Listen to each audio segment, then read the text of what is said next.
Jadi pada hari ini saya akan menyampaikan materi hasil dari kuliah tamu tentang sastra horor. Jadi kita akan membahas apa sih itu sastra horor. Sebelum membahas lebih dalam apa sastra horor itu, kita penting untuk mengetahui apa sih deskripsinya. Nah, jadi untuk pengertian sastra horor itu sendiri adalah genre fiksi yang sengaja membangkitkan emosi negatif pada pembaca seperti takut, cemas, ngeri, dan teror.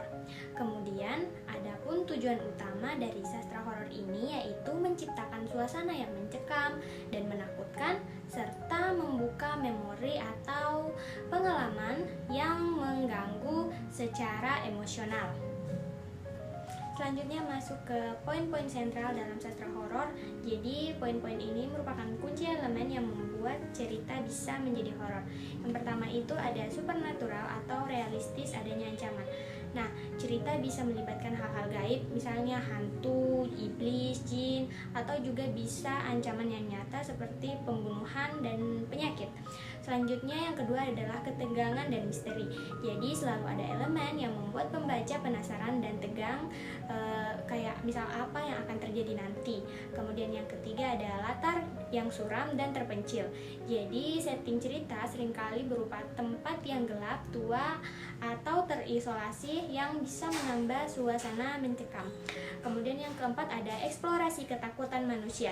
Jadi cerita horor menggali dan memainkan berbagai ketakutan mendasar yang dimiliki oleh manusia. Lanjut ke pembahasan asal mula sastra horor. Jadi sejarah perkembangannya itu dibagi menjadi beberapa tahap. Yang pertama itu ada akar kuno. Jadi dia berasal dari cerita rakyat, mitos, legenda, dan kisah hantu yang diwariskan secara lisan atau bisa disebut dengan dari mulut ke mulut. Kemudian yang kedua adalah genre gotik abad ke-18. Jadi titik awal sastra horor modern itu dimulai dengan cerita yang berfokus pada kastil tua dan suasana yang suram. Kemudian yang ketiga ada era Victoria abad ke-19. Jadi kritik sosialnya yaitu sastra horor dimulai dengan digunakan sebagai alat kritik terhadap masyarakat saat itu. Kemudian yang keempat adalah modern dan kontemporer. Jadi cerita horor kini mengekspresikan ketakutan yang dekat dengan kehidupan sehari-hari dan sangat menenangkan aspek psikologis. Selanjutnya kita akan membahas perspektif psikologi. Jadi kayak mengapa pembaca itu menikmati sastra horor. Nah, jadi pembaca tertarik pada horor itu karena ada beberapa alasan yang cocok dengan psikologis. Yang pertama itu pelepasan adrenalin. Jadi pembaca itu menikmati rasa takut dan ketegangan dalam lingkungan yang aman. Kayak misalnya dia membaca buku, terus dia hanya menonton, tidak mengalaminya secara langsung. Yang kedua itu adalah katarsis emosional. Jadi cerita horor membantu melepaskan ketegangan atau kecemasan hidup yang nyata melalui fiksi. Kemudian yang ketiga itu ada eksplorasi sisi gelap. Jadi ia memberikan kesempatan untuk menjelajahi hal-hal yang tabu seperti kematian dan sisi gelap manusia tanpa resiko nyatanya. Kemudian yang keempat, teori existential transfer. Jadi peningkatan gairah fisik seperti jantung berdebar akibat rasa takut. Kemudian setelah ancaman berlalu diinterpretasikan sebagai perasaan positif, seperti kayak misalnya lega ataupun senang. Selanjutnya kita akan membahas bagaimana sastra horor dan masyarakat atau perspektif sosiologis dan budaya. Jadi horor itu tidak hanya berupa hiburan tapi juga bisa menjadi cerminan sosial.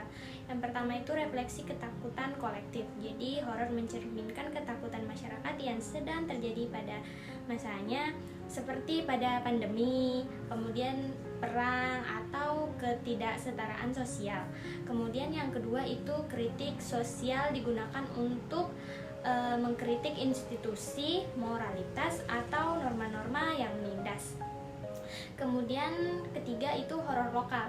Jadi itu sangat berpengaruh oleh mitos, legenda, dan kepercayaan spiritual setempat.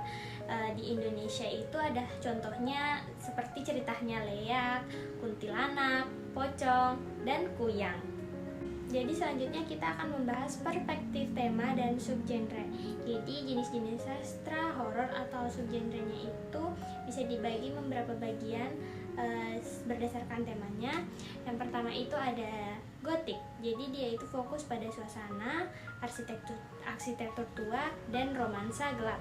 Kemudian horor supernatural. Jadi itu melibatkan entitas gaib seperti hantu, iblis, bisa juga vampir. Kemudian yang ketiga ada horor psikologis. Jadi dia berfokus pada kondisi mental seperti pikiran yang tidak stabil, kegilaan, dan paranoia. Kemudian horor tubuh. Jadi ini tuh melibatkan mutilasi, kerusakan tubuh yang menjijikan. Terus selanjutnya ada slasher dan survival. Jadi ini berkisah tentang pembunuh berantai dan upaya tokoh untuk bertahan hidup, seperti Halloween. Masuk ke pembahasan yang terakhir sebagai penutup. Jadi mari kita lihat 3 alasan utama kenapa sastra horor ini bernilai dan tetap relevan sampai sekarang. Jadi yang pertama yaitu genre yang dinamis. Jadi sastra horor itu punya genre yang hidup.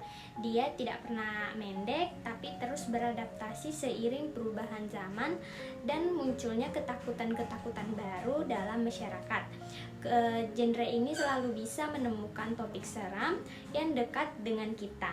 Kemudian yang kedua yaitu cermin kondisi manusia. Nah, fungsi horor itu melampaui sekedar menakut-nakuti. Jadi cerita horor itu cerminan yang jujur, merefleksikan kondisi masyarakat, isu-isu sosial dan juga psikologis terdalam kita sebagai manusia. Kemudian yang ketiga yaitu pemanfaatan dalam pembelajaran. Nah, jadi horor ini punya manfaat besar di dunia akademis. Genre ini bisa dimanfaatkan untuk meningkatkan literasi budaya, misalnya memahami mitos lokal. Terus sastra juga bisa membantu dalam mengembangkan bahan ajar yang menarik dan menjadi media pembelajaran yang efektif. Sekian pembahasan pada hari ini.